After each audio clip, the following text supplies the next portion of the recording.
কাজ করে, যেমন বই, গান বাজনা, তখন থেকে খুব শখ ছিল। কিন্তু অর্থনৈতিক ডিগ্রি আমি কিছু করেছিলাম, তাই সংসার করতে পারি। কিন্তু এখন যেমন অর্থনৈতিক অভাব সমস্যা আমার আছে, তবু তার মধ্যে দিয়ে আমি একটু চেষ্টা করি। তাই আমি বাদ্যযন্ত্র একটু ভায়োলিন প্র্যাকটিস করতেছি।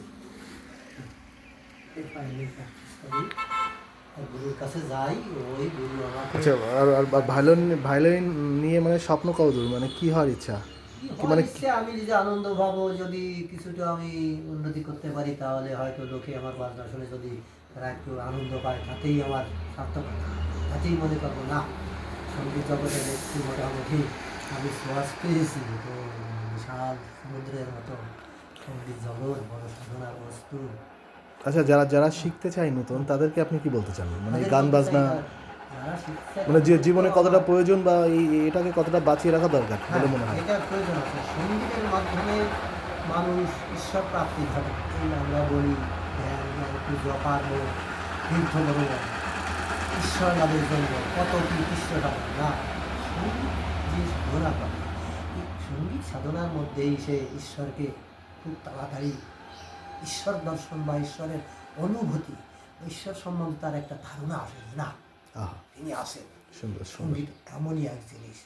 আরে সঙ্গীত হচ্ছে মানে শুধু মনের আনন্দ না, ঈশ্বর আধ্যাত্মিক চেতনার ক্ষেত্রে সঙ্গীতের ভূমিকা আছে। চরম আনন্দ। মানে সেই পরমাত্মার সঙ্গে যোগ করা যায় একদম। সঙ্গীতের যখন আমি মাধ্যমে। বাজাই বা তোমরা যারা আছো ইয়ং বা আমাদের পরবর্তী জেনারেশন, তোমরা যারা সঙ্গীত ভালোবাসো, তোমরাও করে দেখবে। যখন তুমি একা সাধনা করবে, প্রথম যখন সাধনা করে, তুমি মনে হবে যেন আমি অন্য জগতে, আমি যেন কোথায় আসি। বাহ, অনাবিল আনন্দ।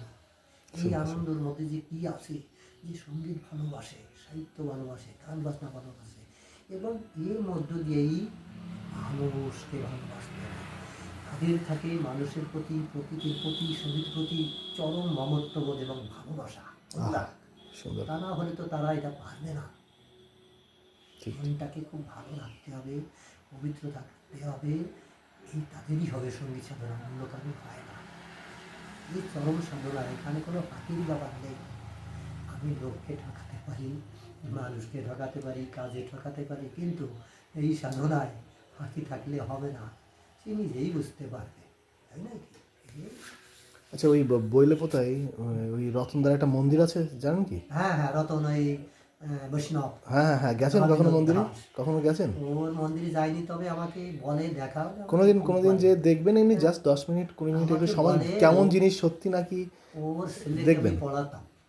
আচ্ছা, তাই? ওকে পড়াইছি আমি 1-2 বছর। সানু? এবং আমাকে আসানো, আমাকে খুব রেসপেক্ট করে। ওনার ওয়াইফ দেখলেও আমাকে না, মাস্টার উনি উনি উনি উনি বৈষ্ণব হয়ে যাওয়ার পরে কি ওনার ঘরে যাওয়া হয়েছে? হ্যাঁ হ্যাঁ, আমাকে বহুবার ডাকে, গাড়িতে নিয়ে যেতে চায়, ওই কোথায় ভাগবত পাঠ করবে। হ্যাঁ, আপনি আপনি যাবেন মন্দির, ঠাকুর দর্শন, ওই ভাগবত বই আছে, উনি পড়াশোনা করে, উনি নোটস করে, কিন্তু যেমন বাচ্চাদের পড়ানোর জন্য আমরা নোটস করি, উনি কোথায় বক্তৃতা দেবে সে রাত জেগে পড়ে, নোটস করে প্রচুর প্রচুর।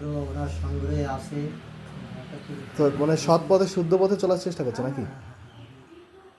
ওটা একটা আধ্যাত্মিক চর্চা, এটা গান বাজনা একটা আধ্যাত্মিক চর্চা নাকি? ব্যাপারটা হচ্ছে কি বাবা, আমি আগে কি ছিলাম, কে কি ছিল সেটা নয়, বর্তমানে যে যেটা নিয়ে আসে গভীর সাধনায়, গভীর অনুশীলনে, সেইটাই তার বস্তু, অবশ্যই আর অবশ্যই। শিক্ষার কোনো বয়স নেই। ঠিক ঠিক ঠিক। তুমি যদি মনে করো এইটাই আমার ঠিক, তবে তুমি যে কোনো বয়সে শুরু করতে পারো।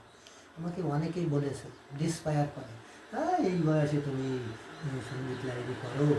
আমি দেখো ভাই, আমার বয়স কিন্তু আগস্টে কালকে থাকবো না। তাতে আমি বলি তুমি কি থাকবে, তুমি কি থাকবে, এই নিয়ে আনন্দ পাই, লোককে আনন্দে কিন্তু আমি মনে করি যে অর্থটা প্রয়োজন আছে। অর্থ সব নয়, জীবনের সব কিছু অর্থ নয়। Money is not at all. ঠিক ঠিক। সর্বোপরি কিছু কর্তব্য আছে। আমি এসেছি যখন, বিবেকানন্দ যেমন বলেছে, as you have come to the universe, leave some much behind you. যেমন তুমি পৃথিবীতে এসেছো, কিছু দাগ রেখে দাও। আমরা তো সাধারণ লোকেরা তো পারবো না, তবু চেষ্টা করি যে নিজের আনন্দ সহিত অপরকে কিছু আনন্দ দিতে পারলে নিজেকে ধন্য মনে করি। এই আর কি। আচ্ছা আচ্ছা আচ্ছা আচ্ছা, কথা বলে খুব ভালো লাগলো। ঠিক আছে, ভালো থাকবেন, বাকি জীবন সুস্থ থাকবেন। অবশ্যই। আচ্ছা।